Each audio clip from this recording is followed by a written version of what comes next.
Hello दोस्तों, स्वागत है आप लोग का। तो फ्रेंड्स, आज से हम विजन की मैगजीन स्टार्ट कर रहे हैं, ठीक है। तो एक एक करके हम सारा सब कुछ पढ़ने वाले हैं। कैसे पढ़ेंगे उसके बारे में देखो, चर्चा बहुत पहले ही हम लोग कर चुके हैं, ठीक है। तो उसके बारे में अभी एक बार मैं आपको फिर से रिकैप करा दे रहा हूँ, जिससे कि आपको थोड़ा सा आइडिया रहे कि हम क्या क्या पढ़ने वाले हैं। हमने आपको बताया था कि हम क्या करेंगे जनवरी 2020 से लेके और आपका मई तक, ऑलमोस्ट मई तक हम क्या करेंगे, विजन एज की मैगजीन पढ़ने वाले हैं। और कैसे पढ़ेंगे वो भी मैंने आपको बता रखा था। सबसे पहले हम लोग क्या करेंगे, सबसे पहले दोस्तों हम क्या करेंगे, जैसे सब्जेक्ट वाइज उठाएंगे। जैसे अगर पॉलिटी हम सेशन स्टार्ट कर रहे हैं तो पॉलिटी क्या करेंगे, जनवरी 2020 की पॉलिटी।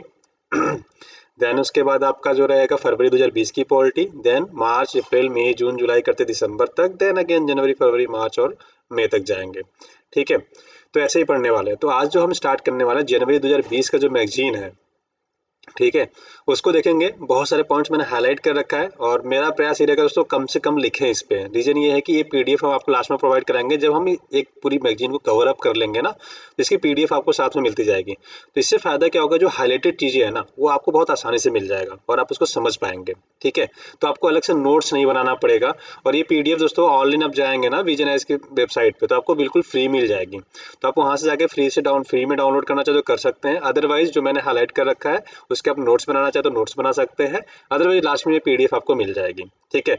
तो हम आज सेशन जो स्टार्ट कर रहे हैं वो पॉलिटी का स्टार्ट करेंगे। पॉलिटी के बाद देन इसके बाद आईआर स्टार्ट करेंगे।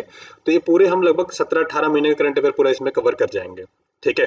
और इसके लिए कोई पे नहीं करना है आपको, आपको सारा ऐप के थ्रू हमारे मिल जाएगा, ठीक है। बस आपको इतना ही करना है कि प्ले स्टोर में जाके DKSIS एकेडमी का ऐप डाउनलोड करना है। डिस्क्रिप्शन लिंक में भी हमने लिंक दे रखा है, तो आप चाहे तो यूट्यूब के थ्रू भी हमारा डाउनलोड कर सकते हैं, ठीक है। तो चलिए स्टार्ट करते हैं। लगभग 7 से 8 टॉपिक हैं जो आपके जनवरी में पॉलिटी के पॉइंट ऑफ व्यू से इंपॉर्टेंट थे, और उसमें भी बहुत सारी चीजें मेंस पॉइंट ऑफ व्यू से भी है। तो हम क्या करेंगे, prelims point of view then mains point of view दोनों देखते चलेंगे साथ में, ठीक है। तो ऐसा नहीं कि प्रीलिम्स पास आ रहा तो हम बस प्रीलिम्स को ही देखेंगे, नहीं, हम प्रीलिम्स और मेंस दोनों को देखते हुए चलेंगे, ठीक है। तो सबसे पहला जो आर्टिकल है दोस्तों, तो 1.1 पे जो आपका आर्टिकल है, सबसे पहला भारतीय संविधान का अनुच्छेद 121। तो आर्टिकल 131 ऑफ इंडियन कॉन्स्टिट्यूशन के बारे में चर्चा करेंगे। बेसिकली देखो, अगर पढ़ने का तरीका बता रहे हैं, जब आप अगर पॉलिटी से रिलेटेड कोई चीज पढ़ रहे हो ना, तो आपके पास दो चीजें होनी चाहिए। कौन कौन सी? एक तो बेयर एक्ट आता है, ठीक है।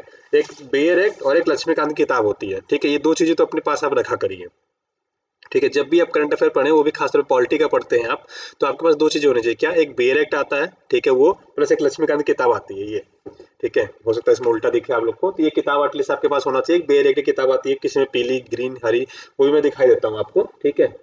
जस्ट सेकंड, ये कुछ ऐसी किताब आती है, ठीक है। हो सकता है आपको दिख रहा होगा, नहीं दिख रहा होगा तो परेशान नहीं होइए, ठीक है।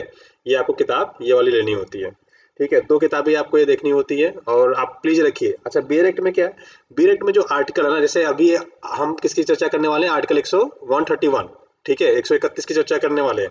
तो इसमें आप आर्टिकल 131 खोलेंगे ना, तो आपको डायरेक्टली मिल जाएगी कि आर्टिकल 131 में क्या दिया गया है। बेसिकली दिया ये गया है दोस्तों कि सुप्रीम कोर्ट को क्या क्या पावर दी गई है, ठीक है। उसके बारे में थोड़ी सी चर्चा करते हैं। मतलब अगर मान लेते हैं, ठीक है, आपका झगड़ा आपके घर में हो तब तो घर वाले संभाल लेते हैं, है ना। घर आपका झगड़ा अगर घर में हो तो घर वाले संभाल लेते हैं। लेकिन आपका झगड़ा अगर पड़ोसी से हो जाए या तो किसी दूर वाले से हो जाए, फिर कौन संभालता है? फिर हो सकता है कि अगर आपका झगड़ा पड़ोसी से हो रहा है तो पूरा घर मिलकर संभाले, नहीं तो आस पड़ोस के एक आध दो मित्र वगैरह बुलाते हैं हम लोग, वो मिलकर संभाल लेते हैं, राइट। ऐसे ही होता है। या फिर मान लेते हैं एक गांव छोड़ के दूसरे गांव में झगड़ा हो गया, तो आपके आस पड़ोस के लोग मिलके क्या करते हैं, आपके झगड़े को सुलझाने की कोशिश करते हैं। या फिर मारना पीटना होता है तो जाके साथ में मार लड़ाई झगड़ा भी करते हैं, यही करते हैं ना, ठीक है। सेम ऐसा ही हमारा कानून भी है। जैसे अगर मान लेते हैं यूपी में झगड़ा हुआ, ठीक है, यूपी में कुछ इंटरनल झगड़ा चल रहा है, ठीक है, एक जिले का दूसरे जिले में चल रहा है, तो कौन देख लेता है? इलाहाबाद हाई कोर्ट, ठीक है। तो वो क्या करते हैं, अंदर का झगड़ा है तो अपना हाई कोर्ट देख लिया। लेकिन सपोज करो यूपी का झगड़ा एमपी से हो जाए, मध्य प्रदेश से हो जाए या बिहार से हो जाए, भगवान करे ऐसा ना हो, बट मान लेते हैं केस में अगर ऐसा हो गया तो देन क्या करेंगे आप? तो अब यहाँ पे देखो, हाई कोर्ट तो अपना इलाहाबाद हाई कोर्ट तो इलाहाबाद में ही है, मतलब यूपी के लिए हाई कोर्ट है। अगर मान लेते हैं बिहार के साथ झगड़ा हो गया, ठीक है, तो बिहार में पटना हाई कोर्ट है, तो बिहार के लिए देखता है। तो Patna high court UP government को तो आदेश दे नहीं पाएगा, है ना। समझ रहे हो? जैसे आगे पड़ोसी में झगड़ा हुआ तो पड़ोसी में झगड़ा हुआ तो घर वाले देख लिए, गांव से दूर हुआ तो गांव वाले मिलके आपके साथ खड़े हो गए और उस झगड़े को देख लिया, राइट। सेम ऐसे ही है, अगर आपके यूपी के अंदर झगड़ा हो रहा है तो इलाहाबाद हाई कोर्ट देख लेगा, लेकिन यूपी से बाहर झगड़ा होगा तब कौन देखेगा, राइट। तो उसके लिए कोई तो चाहिए जो बाहर से आके आपकी मदद करे, तो आपका पड़ोसी आएगा। पड़ोसी कौन? पड़ोसी तो अब ऐसे तो नहीं है कि एमपी वाले या एमपी हाई कोर्ट मतलब एमपी का हाई कोर्ट आके आपको देख लेगा, नहीं। तो इसके ऊपर क्या है, कोर्ट्स में अगर बात करें तो हाई कोर्ट के बाद कौन आता है, सुप्रीम कोर्ट। तो जाहिर सी बात है, जब अगर यूपी और बिहार को किसी बात को लेकर डिस्प्यूट हो गया, कोई झगड़ा हो गया, तो इसमें कौन दिखेगा, बाहर वाला। बाहर वाला कौन है, हाई कोर्ट। हाई कोर्ट के ऊपर कौन है, सुप्रीम कोर्ट। ठीक है। तो बस सिंपल सा तरीका ये समझाने का मेरा, बेसिकली क्या है कि अगर घर में झगड़ा हो रहा है, अगर बाहर की जरूरत पड़ेगी तो हाई कोर्ट ही आएगा, सिंपल सी लॉजिक है। तो इसमें क्या है कि जब दो राज्यों के बीच झगड़ा होता है, अच्छा इसके अलावा एक चीज और है। अब अगर अपने सेंट्रल गवर्नमेंट में देखें या अपने भारत में देखें, तो हमारे यहाँ दो सरकारें होती हैं, एक केंद्र सरकार होती है, एक राज्य सरकारें होती है। अगर अंदर झगड़ा हो रहा है तब तो हाई कोर्ट देख लेता है, अगर एक राज्य का दूसरे राज्य से होता है तब कौन देखता है, सुप्रीम कोर्ट। अगर एक राज्य का केंद्र सरकार से भी झगड़ा हो जाएगा ना, तब भी कौन देखेगा, सुप्रीम कोर्ट देखेगा। ठीक है, ये चीज याद रखिएगा कि अगर आपका झगड़ा, ठीक है, अगर आपका झगड़ा बस अंदर है तब तो हाई कोर्ट देख लेता है, लेकिन अगर पड़ोसी से भी झगड़ा हो गया तो कौन देखेगा, high court, sorry supreme court. ठीक है, हाई कोर्ट नहीं, सुप्रीम कोर्ट देखेगा। ठीक है, क्योंकि आप यूपी से बाहर निकल गए, जहां यूपी से आप बाहर निकले तो किसके पास मामला चला जाएगा, सुप्रीम कोर्ट के पास चला जाएगा। ठीक है, तो ये याद रखिएगा, जब भी आपके घर से बाहर मामला निकलेगा, मतलब आपके यूपी से बाहर मामला निकलेगा, तो सुप्रीम कोर्ट अपने ऑटोमेटिक पहुंच जाएगा, चाहे आप अपने पड़ोसी राज्य से झगड़ा करिए, चाहे केंद्र सरकार से झगड़ा करिए। ठीक है, इतनी चीजें सिंपल सर समझ के रखेंगे। चलिए, तो अभी हुआ क्या, ये जनवरी 2020 की बात बता रहे हैं, हुआ क्या था उस टाइम पीरियड पे।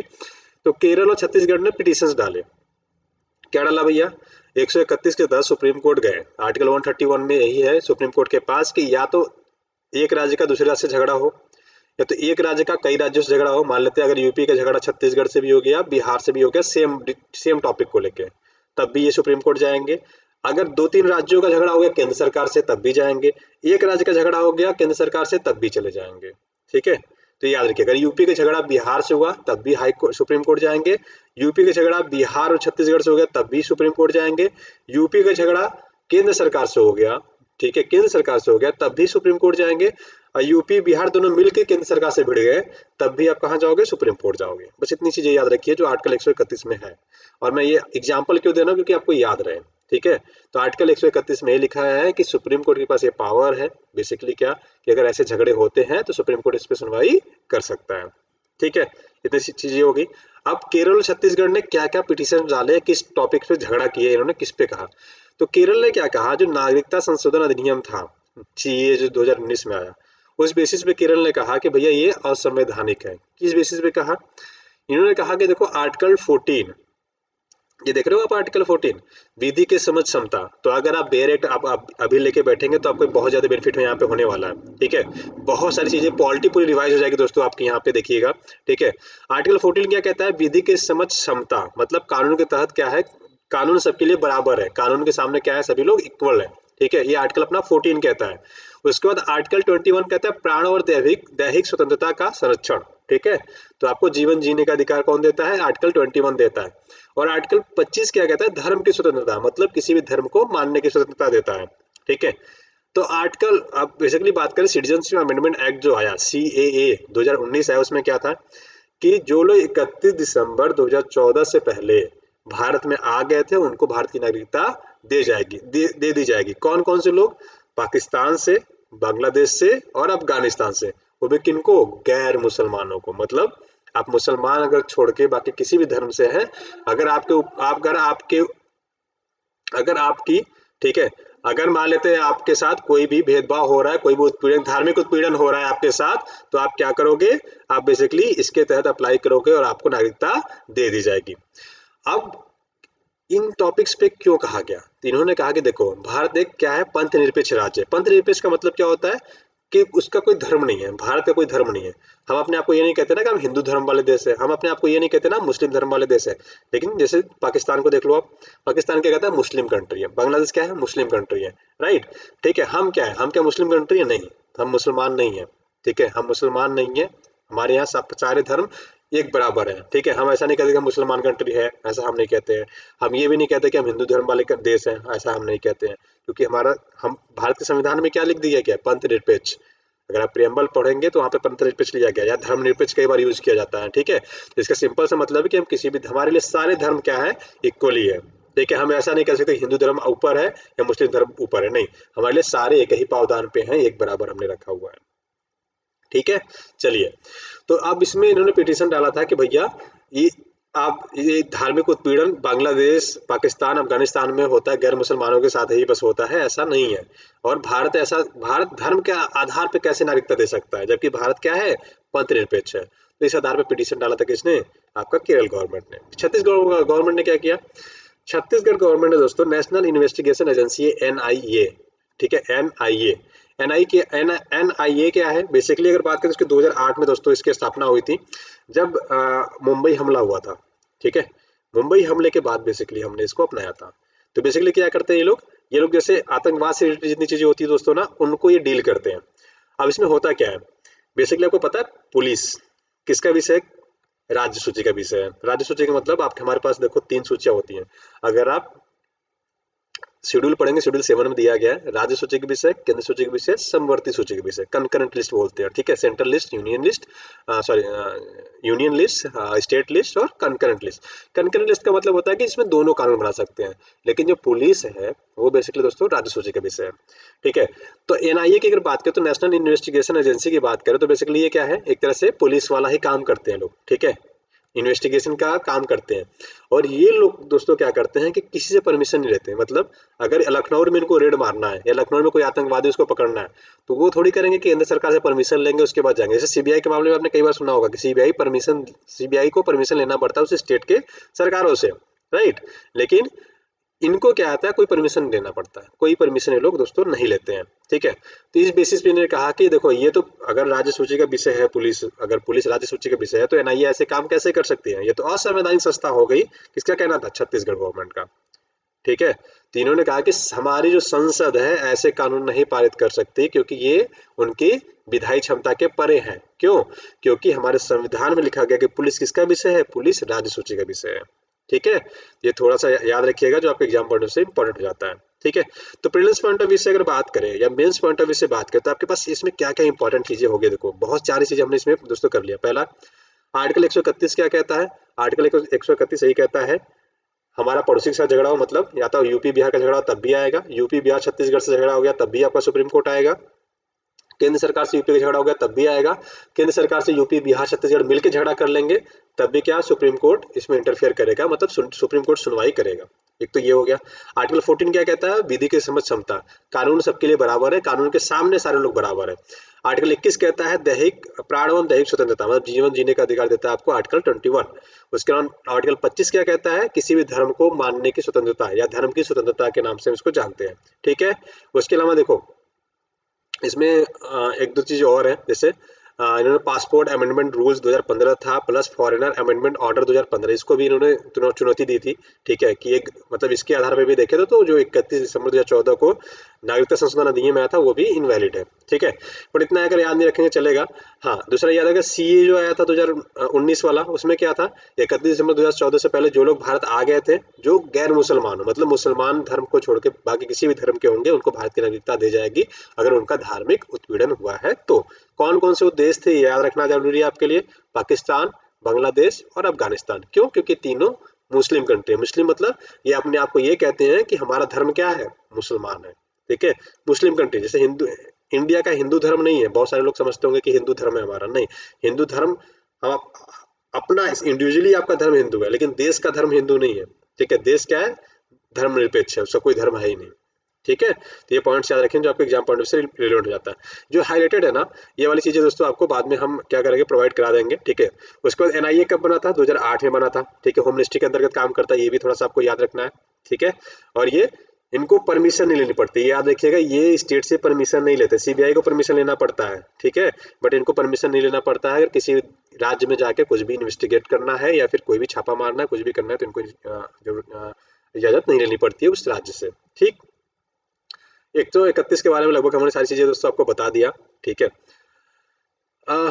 कर्नाटक बनाम भारत संघ के बीच 1978 विवाद आया था, उस समय न्यायमूर्ति थे पीएन भगवती जी। तो उन्होंने कहा था कि देखो जरूरी नहीं है कि मतलब अधिकार को लेके ही मामला है। अगर कोई विधिक प्रश्न निहित है उसमें तो आप क्या कर सकते हो, हमारे पास आ सकते हो। मतलब कोई भी ऐसी कानूनी प्रक्रिया की चीजें भी अगर गड़बड़ कर रही है केंद्र और राज्यों के बीच, तो वो लोग हमारे पास आ सकते हैं, ठीक है। बट ये थोड़ा सा खिचड़ी जैसा हो जाएगा, तो उसको छोड़ते हैं अभी, वरना आप कहोगे कि बहुत बोरिंग चीजें हो जा रही हैं।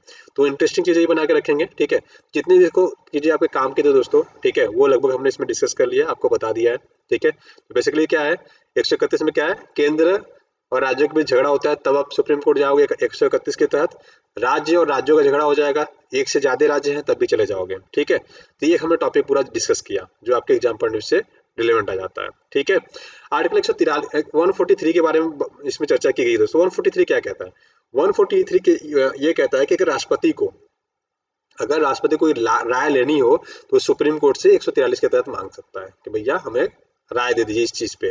लेकिन सुप्रीम कोर्ट के ऊपर डिपेंड करता है कि राय दे चाहे ना दे, ठीक है। तो ये चीजें थोड़ी सी याद रखेंगे जो आपके एग्जाम पॉइंट से रिलेवेंट हो जाती हैं, ठीक है। तो जितनी चीजें थी लगभग लगभग दोस्तों इसमें हमने डिस्कस कर लिया है, ठीक है। और हाँ, कई बार आपने देखा होगा ना कि क्या क्या आता है आपका, नदी जल विवाद आ जाता है, राइट। कई बार विवाद आ जाते हैं आपके कि दो राज्यों के बीच, जैसे कावेरी नदी जल विवाद चलता रहता है, किसके किसके बीच चलता रहता है, आपका तमिलनाडु, केरल, कर्नाटक और पुदुचेरी, ठीक है। इन चारों के बीच में झगड़ा चलता रहता है, कई नदियों को लेकर चलता रहता है, पर मेजरली आपने ये सुना होगा। तो जब ये नदी का विवाद होता है तो 131 के तहत ये कहाँ जाते हैं, सुप्रीम कोर्ट जाते हैं। कौन कौन से राज्य जाएंगे, बेसिकली अगर कावेरी नदी की बात करें तो कावेरी नदी में कौन कौन से आ जाते हैं। कावेरी नदी में अगर बात करें दोस्तों तो आपका केरल आ जाता है, कर्नाटक जाता है, तमिलनाडु जाता है और आपका पुदुचेरी आता है। बेसिकली ये लोग क्या है, आपस में लड़ते रहते हैं, ठीक है, कि हमारा पानी कम हो गया, हमारा पानी कम रोका जा रहा है, हमें पानी की ज्यादा जरूरत है। तो ये कहाँ जाते हैं, सुप्रीम कोर्ट जाते हैं। तो नदी जल विवाद है, सीमा विवाद है, तो आप कहाँ पे जाएंगे, 131 के तहत मामले दर्ज करा सकते हैं, ठीक। चलिए, अब सेकंड जो आर्टिकल है आपका, office of the speaker and the issue of defection. मतलब बेसिकली क्या है कि अध्यक्ष का पद और दल परिवर्तन का मुद्दा। अब देखो दल परिवर्तन की अगर बात करें, ठीक है, दल परिवर्तन की बात करें तो दोस्तों ये शुरू से हमारे संविधान में था नहीं। इसको 1985 में ऐड किया गया था, ठीक है, 10वीं अनुसूची में। तो 10वीं अनुसूची क्या कहता है कि अगर, अच्छा दल परिवर्तन क्या होता है, सबसे पहले ये समझो। सपोज करो आप कांग्रेस से जीत गए, ठीक है, लोकसभा के इलेक्शन हुआ, कांग्रेस से आप विजयी हुए, मान लेते मैं ही कांग्रेस से जीत गया, ठीक है। ऐसा नसीब तो नहीं है, फिर भी मान लो मैं कांग्रेस से जीत गया, ठीक है। अब मेरा 2 दिन बाद मन हुआ कि यार बीजेपी ज्वाइन कर लेते हैं, बीजेपी के पास चले जाते हैं। तो क्या मैं बीजेपी के पास जाऊंगा तो जो मैं अपनी सीट जीता हूँ वो बरकरार रहेगी कि नहीं रहेगी, क्वेश्चन मार्क इस पे लगता है, ठीक है। तो अगर मान लीजिए हम चले गए तो इस पे क्वेश्चन मार्क लग जाएगा, ठीक है। तो क्या होगा, मेरी जो सदस्यता है वो रद्द कर दी जाएगी। क्यों, क्योंकि हमारे पास पहले से कानून 10वीं अनुसूची ऐड किया गया जिसमें एक चीज कही गई कि अगर कोई भी दल जाता है, अगर कोई भी दल एक पार्टी छोड़कर दूसरी पार्टी में जाता है तो वो गलत हो जाएगा, ठीक है। आपने क्या किया था, चुनाव में जीता हूँ किससे, कांग्रेस से, और मैं किस को ज्वाइन कर रहा हूँ, बीजेपी को, जो कि क्या हो जाएगा, गलत हो जाएगा। मैं समझाने के लिए कह रहा हूँ, मेरा किसी पार्टी सार्टी से कुछ लेना देना नहीं है, पहले ही बता दे रहे हैं, ठीक है। अब हुआ क्या दोस्तों, अब हुआ क्या इसमें, ठीक है। अब 10वीं अनुसूची में तो ये ऐड कर दिया गया 1985 में। अब इसमें क्या कहा गया, बेसिकली ये कहा गया कि देखो 52nd कंस्टिट्यूशन अमेंडमेंट था, 10वीं अनुसूची में जोड़ा गया 1985 में।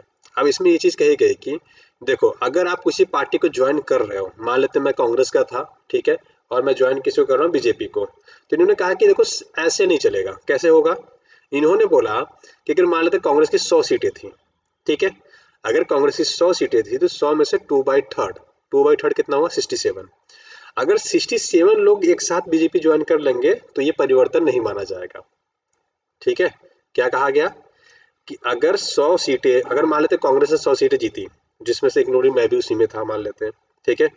अगर उसमें से एक लोग चले जाएंगे तो उनकी जो चुनाव जीते हैं उसके वैलिडिटी पे क्या हो जाएगा, क्वेश्चन मार्क लग जाएगा, वो इनवैलिड हो जाएंगे। 2 जाएंगे तब भी, 3 जाएंगे, 50 जाएंगे तब भी नल नवाउड हो जाएंगे, खारिज कर दिया जाएगा, ठीक है, उनकी सदस्यता को रद्द कर दी जाएगी। 66 भी चले जाएंगे तब भी उनकी सदस्यता को रद्द कर दी जाएगी। कितने जाने चाहिए, 2/3 मतलब 67। अगर 100 में से 67 एक साथ बीजेपी ज्वाइन कर लेंगे तो क्या हो जाएगा, इसको गलत नहीं माना जाएगा। तो बेसिकली ये चीज कही गई। ऐसा क्यों कहा गया, कि होता क्या था दोस्तों कि जैसे छोटे छोटे छोटे छोटे जो एक दो सीटें लोग जीतते थे तो पैसा ले दे के बड़ी बड़ी पार्टियां ज्वाइन कर लेते थे, ठीक है। क्यों, क्योंकि उनको बहुमत मिल जाए, ठीक है। बहुमत का मतलब होता है कि मान लो 200 सीटों पे इलेक्शन हुआ, अब किसी को 50 सीटें मिली, किसी को 60 मिली, किसी को 70 मिली, किसी को 20 मिली, किसी को 5 मिली, कोई बहुमत में नहीं आया। बहुमत मतलब 100 प्लस कोई क्रॉस नहीं किया। तो इस केस में क्या करते, जो छोटे छोटे लोग थे वो लोग क्या करते थे, उस पार्टी को ही ज्वाइन कर लेता था जिससे कि उसकी सीटें क्या हो 100 क्रॉस हो जाए। ठीक है, तो इन चीज़ों को रोकने के लिए, ठीक है, तो पैसे का खरीद फरोख्त रोकने के लिए ये सारी चीज़ें की गई थी। ठीक है, तो आपको याद रखना दल परिवर्तन क्या होता है। अच्छा, अभी चर्चा में क्यों है? अब हुआ कई ऐसे मामले आ गए दोस्तों। एक मणिपुर में मामला आया जिसमें एक कांग्रेस के पर्सन ने बीजेपी ज्वाइन कर लिया। तो जनरली क्या होता है कि अगर ऐसी चीजें होती तो कौन रोकता है? तो जैसे लोकसभा में रहेंगे तो स्पीकर रोकता है। ठीक है, लोकसभा रहेगा मतलब केंद्र सरकार वाला जो इलेक्शन होता है, ठीक है, 2014 में हुआ, 2019 में हुआ, लोकसभा रहेगा तो स्पीकर, लोकसभा का अध्यक्ष रोकता है। और अगर विधानसभाओं की बात करें, जो राज्यों में इलेक्शन होता है उसमें विधानसभा होती है, तो विधानसभा का अध्यक्ष होता है वो रोकता है या उसको खारिज करता है कि आप एक गलत तरीके से गए। अब होता क्या है जनरली कि जो अध्यक्ष होता है दोस्तों, वो जिस जो मेजोरिटी वाली पार्टी होती है उसी के क्या होते हैं, सदस्य निर्वाचित होते हैं, है ना? उसी के पार्टी के क्या होते हैं, सदस्य निर्वाचित होते हैं। तो इस चीज को लेकर थोड़ा सा बखेड़ा खड़ा हो गया। बखेड़ा क्या खड़ा हो गया कि मणिपुर में जब वो सदस्य क्या हुए, ज्वाइन किया उन्होंने, तो उन्होंने क्या किया, कई दिनों तक उस पर कोई चर्चा ही नहीं की। ठीक है, कोई उस पर चर्चा ही नहीं हुआ, उन्होंने कोई चर्चा ही नहीं किया। ठीक है, मणिपुर में क्या हुआ, 2017 में उन्होंने भारतीय जनता पार्टी में शामिल हुए वो, लेकिन 2019 आ गया और अध्यक्ष महोदय ने उसमें कोई सुनवाई नहीं की। ऐसा मामला कहाँ आया? एक तो आया आपका कर्नाटक में। कर्नाटक में दोस्तों कुछ विधायक क्या थे, किसी और पार्टी को ज्वाइन कर लिया और अध्यक्ष ने उस पर कुछ बोला ही नहीं। क्यों? क्योंकि उनके ही पार्टी को ज्वाइन किया था, इसलिए वो शांत रह गए। तो अभी क्या है कि सुप्रीम कोर्ट ने ये कह दिया दोस्तों कि ऐसा है ना, जो अध्यक्ष चूज किए जाते हैं ना, ये बहुत गलत तरीका है। या तो अध्यक्ष की शक्ति यहाँ से हटा दी जाए, या तो अध्यक्ष के लिए कुछ अलग से रूल किए जाए। जैसे अगर कोई अध्यक्ष चूज किया जाता है तो उसकी पार्टी की सदस्यता परमानेंट खत्म कर दो। मतलब अगर आप बीजेपी के हो, बीजेपी वालों ने अगर अपना अध्यक्ष चूज करके भेजा है, जैसे ओम बिरला को मान लेते स्पीकर है आपके, ठीक है, अगर उनको आपने चूज करके भेज दिया, ठीक है, तो अब वो बीजेपी के सदस्य कभी नहीं हो सकते। ऐसा रूल होना चाहिए, तब तो जाके वो क्या कर सकते हैं कि जिस कुर्सी पे बैठ रहे हैं दोस्तों, वहां के साथ क्या न्याय संगत कर सकते हैं, न्याय कर सकते हैं सही तरीके से। ठीक है, प्लस वो अपनी पार्टी में वापस से कभी नहीं आएंगे, और जब तक अध्यक्ष रहेंगे तब तक रहेंगे, उसके बाद वो रिटायर हो जाएंगे। अगर ऐसा रूल रहता तो कितना सही रहता। ठीक है, कि किसको आप, उनके पास पावर बहुत ज्यादा होती है, लेकिन वो पावर का यूज इसलिए नहीं कर पाते या सही डिसीजन इसलिए नहीं ले पाते क्योंकि कहीं ना कहीं वो अपनी पार्टी से संबंध रखते हैं, उसके बाद भी अध्यक्ष बनने के बाद भी कहीं ना कहीं अपने पार्टी से संलग्न रहते हैं, जुड़े हुए रहते हैं। ठीक है, तो हाई कोर्ट का बेसिकली यही कहना था। ठीक है ना, कि जो राजनीतिक दबाव आता है इनसे मुक्त करने की जरूरत है इनको। या तो इनको ये सब सारे केस मत दो, ठीक है, अगर दे रहे हो तो इनके लिए ये करो। जैसे आप ब्रिटेन चले जाइए, ब्रिटेन में अगर उनकी आप लोकसभा, अगर उनकी लोकसभा के आप अध्यक्ष चुने चुने जाते हैं, ठीक है, तो वहां पे क्या होता है, जैसे ही आप अध्यक्ष चुने गए आपकी पार्टी से सदस्यता खत्म हो जाएगी। मतलब पार्टी के मेंबर से कोई लेना देना नहीं है, और जब तक आप रहेंगे तब तक बस अध्यक्ष ही रहेंगे, उसके बाद आप रिटायर हो जाएंगे। पॉलिटिकल करियर आपका वहीं पे समाप्त हो जाता है। ठीक है, उसके बाद इलेक्शन वगैरह कुछ लड़ नहीं सकते आप। ये तरीका होना चाहिए। तो आप उससे कह सकते हैं अपनी सीट के साथ, जिस पीठासीन अधिकारी हैं जिस चीज के आप, ठीक है, उस उसके साथ क्या कर पाएंगे, आप न्याय कर पाएंगे। ठीक है, तो ये थोड़ा सा इसमें एक रीजन था। ठीक है, तो ये चीज हमने बता दी आपको। दल परिवर्तन क्या होता है ये थोड़ा सा हमने समझा, राइट। ठीक है, चलिए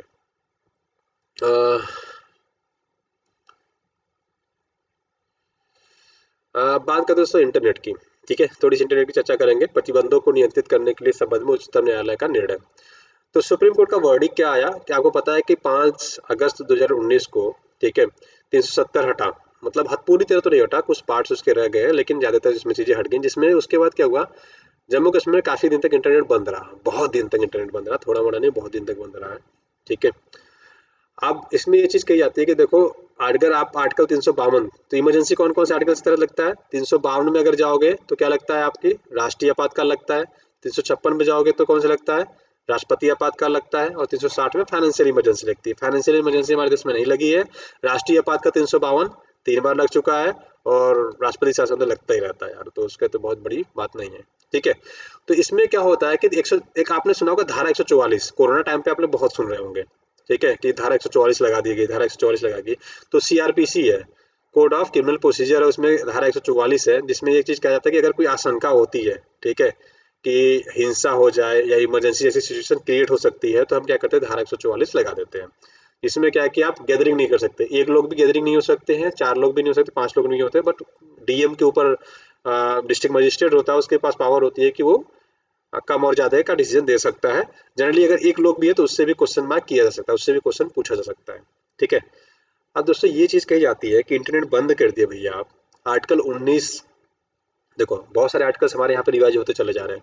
आर्टिकल 19 क्या कहता है? बोलने की स्वतंत्रता। 19(1)(a) जो कहता है कि आपको कहीं भी कुछ भी बोलने की स्वतंत्रता है।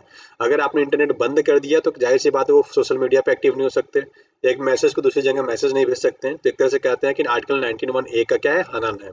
ठीक है, तो इस वजह से क्या है, इसके वजह से बहुत सारे पिटीशन डाले गए सुप्रीम कोर्ट में। तो सुप्रीम कोर्ट सुनवाई कर रहा था, बट अगर इंटरनल सिक्योरिटी का मामला आएगा तो अब सुप्रीम कोर्ट भी क्या ही करे। लेकिन उसमें एक और पॉइंट ऐड किया गया, क्या?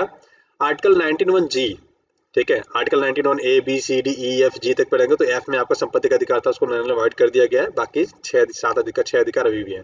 तो इसमें जो लास्ट वाला अधिकार है 19(1)(g), वो कहता है व्यापार और वाणिज्य की स्वतंत्रता। मतलब ये है कि आपको कोई भी व्यापार करने की स्वतंत्रता है। अब मान लो कि आप अमेजोन के थ्रू एफिलिएट करके कोई चीज ऑनलाइन बेच रहे थे, कहाँ घर है आपका? जम्मू कश्मीर में।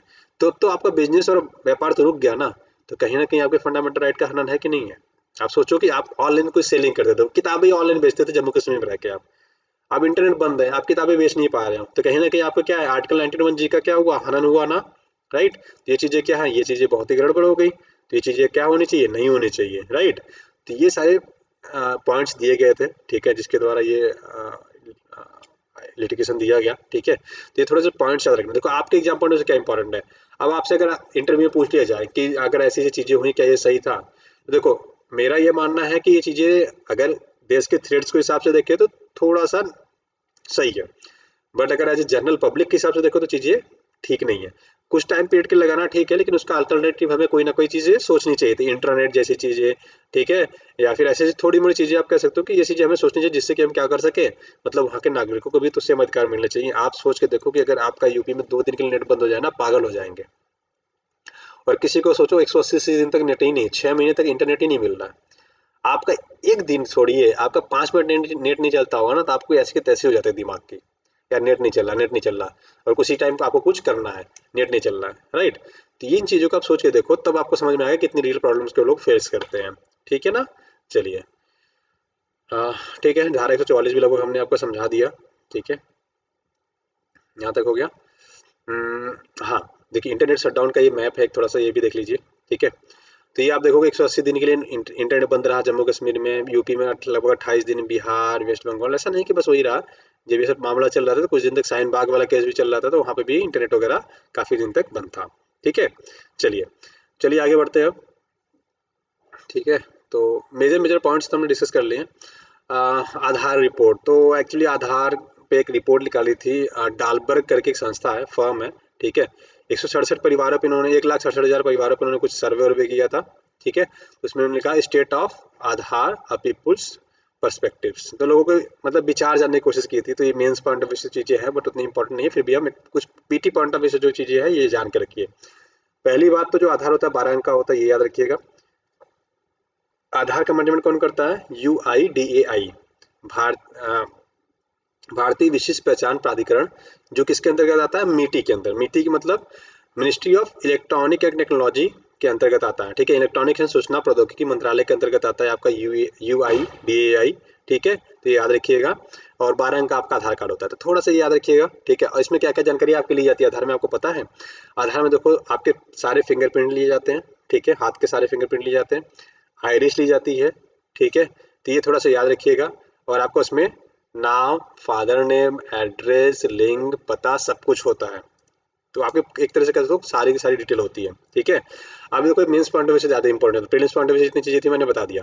मेंस पॉइंट ऑफ व्यू से आपसे पूछा जाता है कि आधार का कितना उपयोग है, आधार का उपयोग सही है कि नहीं है। ठीक है, आधार कितना खतरनाक है, इस पे मुद्दे पे चर्चा की जाती है। तो मैं यहाँ पे थोड़ा सा मेंस पॉइंट ऑफ व्यू से आपको कुछ चीज़ें दोस्तों बता दे रहे हैं, थोड़ा सा समझ के रखिएगा। देखिए आधार की अगर हम बात करें ना, तो आधार मनरेगा में यूज होता है, पीडीसी स्कीम में होता है, सोशल स्कीम्स बहुत सारी आती है उसमें होता है। तो लीकेजेस को हम कम करने के लिए बहुत अच्छी स्कीम है।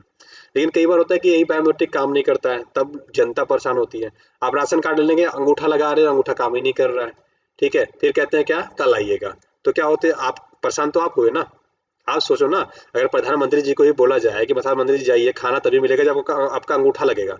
प्रधानमंत्री जी 4 बार अंगूठा लगाए, लगा ही नहीं, तो खाना उनको नसीब ही नहीं होगा आज। फिर कल लगाए, फिर कल नहीं लगा, तो आप सोच के देखो ना कितनी तकलीफ दी हो जाएगी।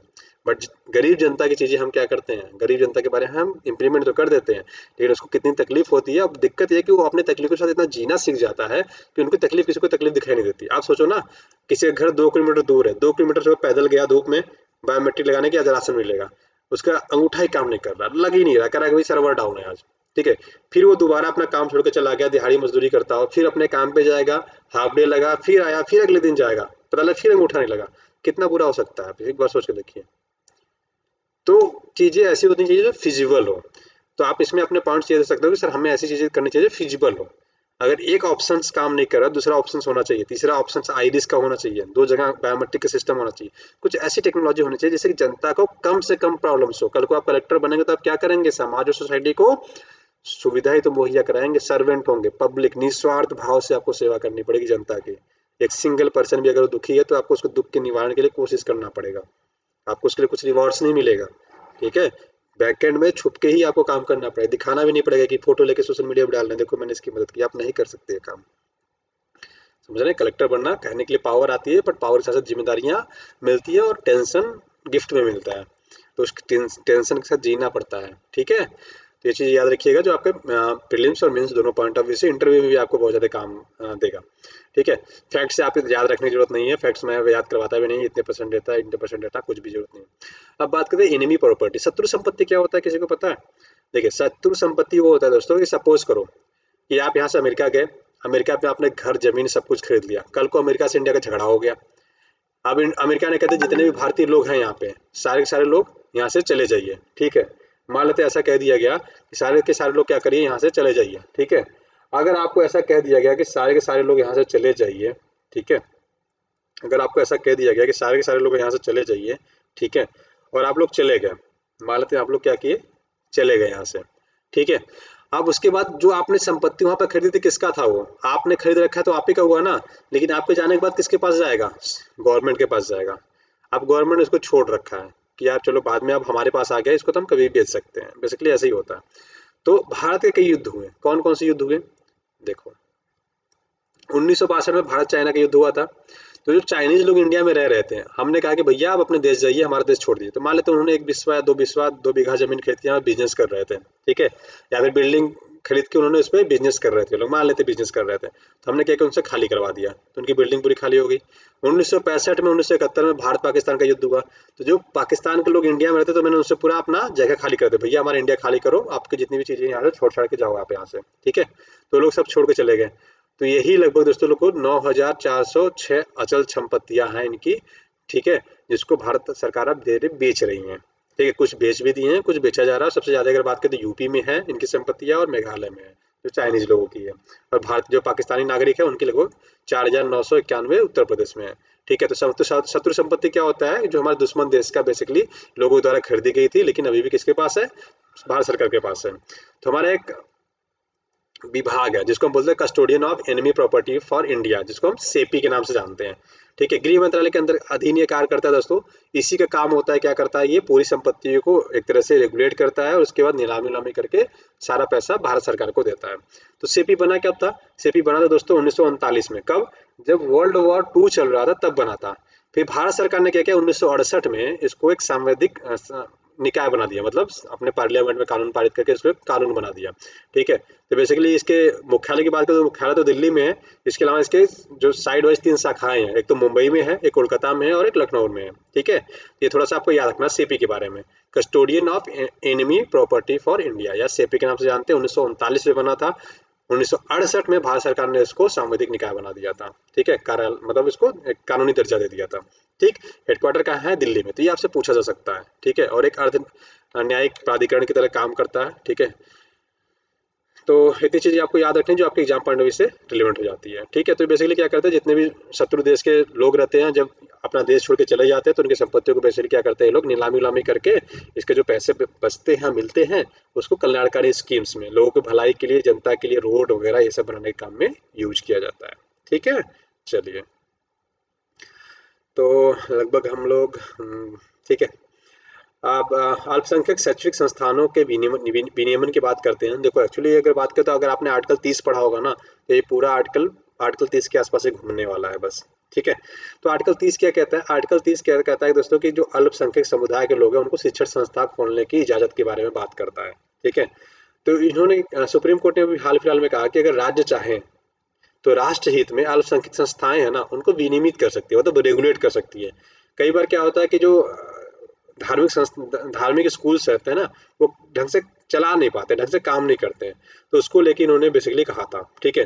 तो आर्टिकल 30 देखें तो आर्टिकल 30 क्या कहता है कि अगर कोई अल्पसंख्यक समुदाय, अल्पसंख्यक कौन कौन होते हैं? हिंदू धर्म को छोड़कर जितने भी धर्म हमारे पे यहाँ है ना, वो सब अल्पसंख्यक। अल्पसंख्यक टोटल अभी 6 हैं। कौन कौन से? मुस्लिम, सिख, ईसाई, बौद्ध, पारसी और जैन। ये छह लोग है, क्या है? अल्पसंख्यक।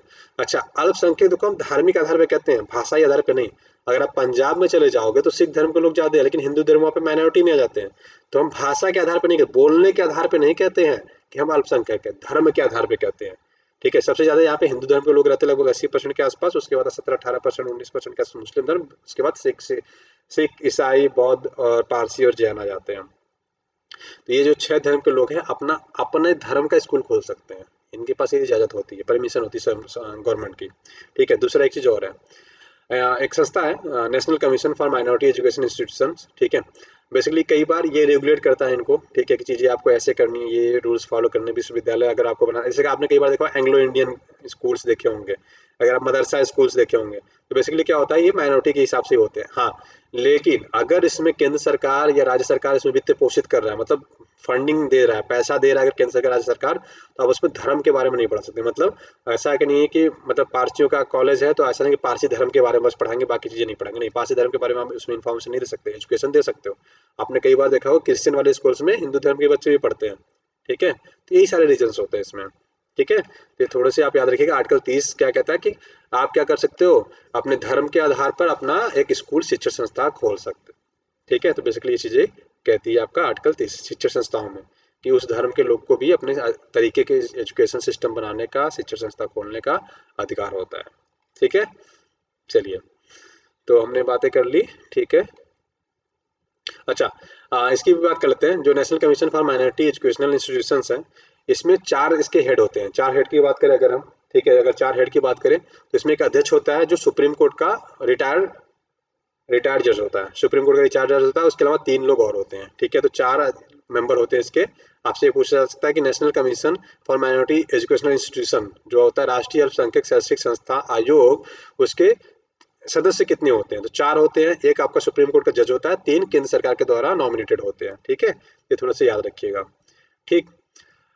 ईडब्ल्यूएस कोटा इन स्टेट्स, तो बेसिकली क्या है कि सुप्रीम कोर्ट ने दोस्तों ये कहा कि जो ईडब्ल्यूएस के लेकर, ये जनवरी की न्यूज बता रहा हूँ, उसके आगे अपडेट होगा तो मैं अपडेट करता रहूंगा। ठीक है। तो इस पे आप क्वेश्चन मार्क मेरे ऊपर मत लगा दीजिएगा कि सर आपको अपडेट नहीं करते हो।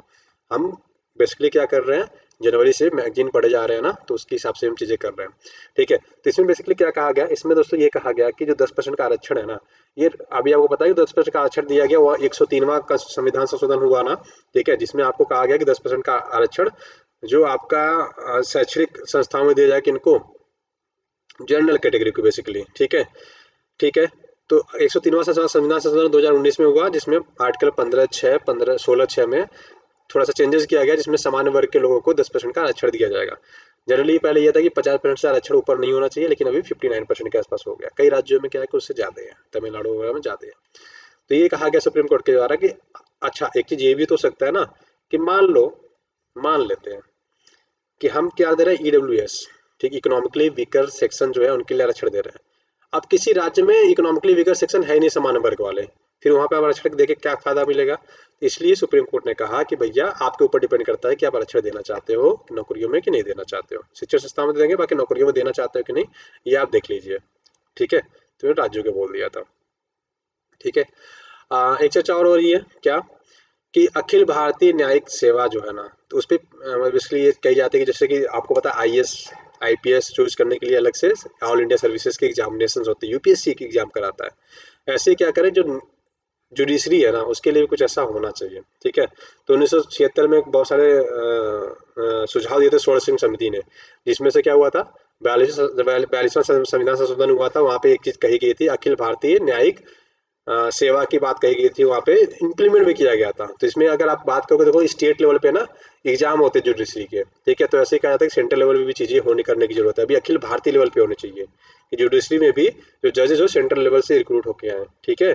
ये थोड़ी सी चीजें कही जाती हैं, उतना इंपॉर्टेंट तो नहीं है बट ठीक है, मैंने थोड़ा सा आपको समझा दिया। ठीक। फास्ट ट्रैक स्पेशल कोर्ट्स की बात कही जा रही है।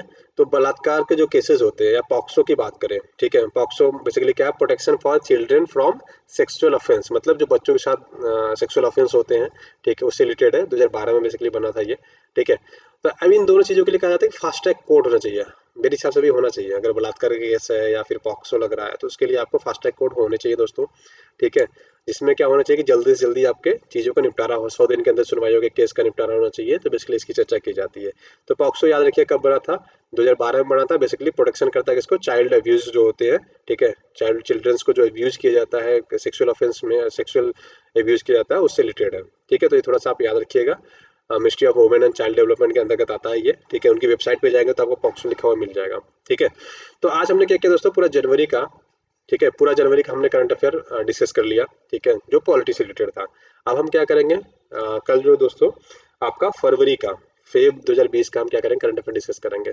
तो ये याद रखिएगा कि हम डेली एक एक करेंगे, जिससे कि हमारी चीज़ें थोड़ी रिपीटली होती रहे, ठीक है। तो आपके प्रीलिम्स होने तक हम लोग क्या करेंगे, पूरा का पूरा अपना करंट अफेयर कवर अप कर लेंगे, ठीक है। तो आज की वीडियो बस इतने रखते हैं, तब तक के लिए ख्याल रखिए, थैंक यू सो मच। और जिनको पैक्स वगैरह लेना होगा दोस्तों, ठीक है, तो आप हमें कांटेक्ट कर सकते हैं, मैसेज कर सकते हैं, ठीक है। चाहे आप 2020 की तैयारी कर रहे हो, 2021 की तैयारी कर रहे हो, या फिर आप नए हो तो एनसीईआरटी से स्टार्ट कर सकते हो, ठीक है। तब तक के लिए ख्याल रखिए और खुश रहिए, थैंक यू सो मच।